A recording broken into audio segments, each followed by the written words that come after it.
Bonjour Bridget. Bonjour Anan, bonjour Jerry. Bonjour Bridget. I like what your hair. Your hairstyle is really good. Merci beaucoup. Et ça tombe bien parce que je vous parle cheveux aujourd'hui justement. Et cheveux afro plus particulièrement. Alors, si la relation de la femme noire à sa chevelure a autrefois été assez complexe, eh bien le cheveu dans son état le plus naturel s'est au fil du temps démocratisé au point de devenir un acte militant, comme pour la jeune femme qui nous intéresse ce matin. Elle s'appelle Laetitia Key, c'est une Ivoirienne de 21 ans et ses cheveux parlent plus fort que les mots. On va le voir. Regardez comment est-ce que Laetitia utilise ses sculptures capillaires pour intriguer, choquer parfois, mais surtout pour susciter le débat autour de thèmes qui lui sont chers, comme le féminisme, le racisme. Et il y a quelques mois, pour attirer l'attention sur la campagne MeToo, qui dénonçait le harcèlement sexuel à Hollywood, elle donnait alors à ses cheveux la forme d'un homme soulevant la jupe d'une femme. Un véritable talent qui a commencé comme un passe-temps et qui, au fil du temps, est devenu un puissant commentaire de la société. C'était un pur hasard en fait. Je suis tombée sur un compte Instagram qui présentait des photos de femmes africaines dans des tribus. Et vous savez, les styles et les looks des femmes dans les tribus, c'est très visuel. Les vêtements, les bijoux, les coiffures. Et moi, j'ai été émerveillée par les coiffures. Je me suis dit, mon Dieu, comment est-ce qu'on peut faire ça avec des cheveux? Il faut que j'essaie. Et vu que j'ai toujours eu une habilité à façonner les cheveux, à coiffer, à tresser, sans prendre de cours particulièrement, je me suis mise à tester des choses. Pour donner à ses cheveux cet aspect qui défie la gravité, Laetitia utilise des accessoires comme des fils métalliques ou des cintres et parfois aussi des pièces de tissu africain. Elle totalise aujourd'hui plus de 800 000 abonnés sur Instagram et plus de 35 000 sur Facebook. Un succès qui la surprend elle-même. Écoutez.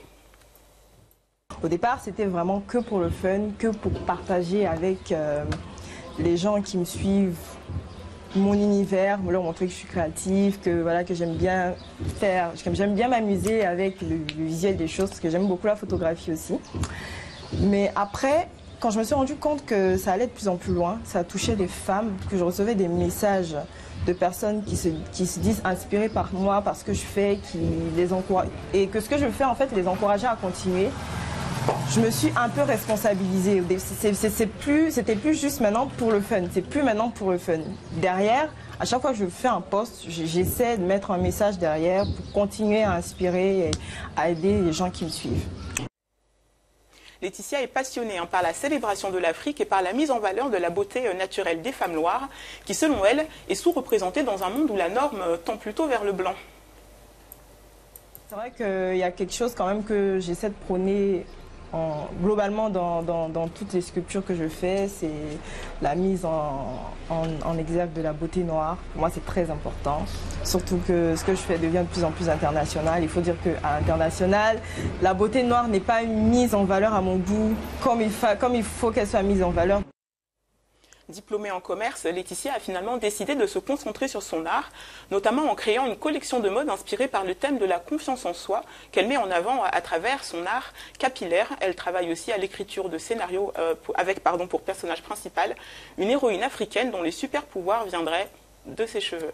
Et puis pour conclure rapidement, et parce qu'il faut quand même rendre l'honneur à qui il est dû, avant Laetitia, un photographe s'était déjà distingué pour avoir capturé des sculptures capillaires impressionnantes. Je parle bien sûr de feu le photographe nigérian Jide Okeyi-Ojei-Kere. Ces photos argentiques mettaient à l'honneur en noir et blanc des coiffures imaginées et réalisées par des Nigérianes. Et au-delà de l'esthétisme, ces coiffures traduisent surtout un retour à leurs origines pour des femmes qui, après l'ère post-coloniale, se sont en quelque sorte affranchies des critères occidentaux. Son travail fait l'objet d'une exposition en ce moment même en France, à l'abbaye de Daoulas, aux côtés du travail de Medina Duguer. C'est une photographe américaine qui est basée à Lagos. Elle s'est largement inspirée du travail du Nigérian avec une touche contemporaine. C'est les images que vous voyez défiler depuis un moment sur votre écran. Regardez ces couleurs vibrantes. Donc la série est baptisée Chroma. À quand une telle exposition sur le continent? L'appel est lancé. Merci beaucoup, Bridget. Thank you, Jeremiah. Yes, and just before you go, avant de vous laisser partir, what hairstyle are you wearing? Quel type de cheveux portez-vous? Retro, with a touch of modernism. Retro? Retro. Retro. Oh, okay. Excellent. I mean, it looks really great. And Très belle coiffure. Thank you so much. Ça vous va très très bien. Merci beaucoup. Merci à tous les deux. Merci également à vous qui avez été avec nous ce matin. Une très belle journée sur Africa News. Je suis Bridget Ugué.